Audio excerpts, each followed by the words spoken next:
we have a Caterpillar 950K rubber tire loader. It's made by Tonkin, and it's in 1/50th scale. Now, I know I have an awful lot of these Tonkin loaders, but I like them. They're pretty good quality for the money, and Tonkin did a decent job with them. They made every rubber tire loader under the sun, it felt like, when they first came out, but they did a good job with it. And this is certainly no exception. Now, this particular loader is kind of odd. It has some strange things to it. Number one, you can kind of see the tire there. It's a little hard to see, but it looks like it has a flat spot in the wheel, or the tire itself, which is kind of odd. The tires, I think, don't look right for the loader. I mean, that's your basic rubber tire loader tire, but it doesn't quite look aggressive enough to me. It almost looks like they're wore down or like turf tires or something. I can't quite put my finger on it, but it just doesn't look right. Overall, though, it is a nice loader. The decals are very, very fine. They add a lot to it. The paint is good. The casting is good. The lettering and everything is very crisp. I think they really nailed the handrails and the mirrors and the lights. It looks really good. The hydraulic lines look pretty good. You come down in between here and there's no drive line or anything like that, but you do have the transmission filler cap, which is pretty neat. It's a strange minor detail to have, but it's still there and still cool.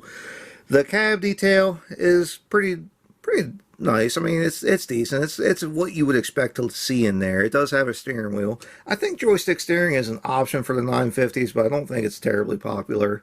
Now, this loader does have the high lift option for the loader arms, which means it lifts a little bit higher, but the range of motion is not great. That's about as high as it goes, and that's about as much as it dumps, which leaves a lot to be desired. That could be an awful lot better. Even rolling the bucket back, it just feels like it's going to break if I try to take it any further than that, which is pretty disappointing. It does have a quick coupler plate here. If you pull this pin out, the bucket will pop off. These pins are notoriously stubborn to get out. It can be difficult to do it, but they do come out, I promise you. I think the original plan for Tonkin was to make attachments for these loaders, but they never did. There are people that do make, forks and root rakes and grapples and things like that for these loaders, and you can find them on eBay. You can find them in Facebook groups, and they're pretty decent. Some of them are 3D printed, some of them are made out of white metal. But you have some options that are pretty affordable.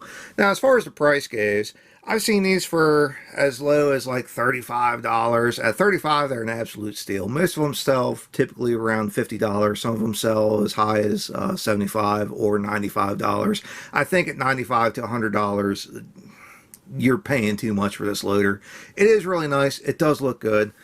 It displays very well on the shelf. It sounds dumb, but I love the radio antenna. It's just such a fine little thing that makes it look like you could get in and drive this thing.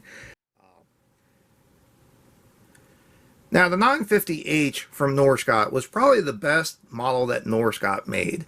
They finally got the handrails right. The hydraulic lines weren't goofily big, and it just has some finer details to it that they really did a very good job with. Now, this has the standard loader arm, which you can really see the difference compared to the high lift. The bucket sticks out quite a bit further than it does on the 950H. And you can also see on the rear end that the K hood is a lot bigger than the 950H. And the biggest reason for that is I believe the 950K was tier 4 and the 950H was tier 3. So you have a lot more emissions equipment in the 950K than you do the 950H. But overall, they're very similar. They don't weigh very... there's not a big difference in the weight between the two. They're both a 950. Now, I've never run a 950K, but I have an awful lot of time in the 950H, and I also have an awful lot of butt grooves in the 950B. And a 950 is a really good general purpose size machine.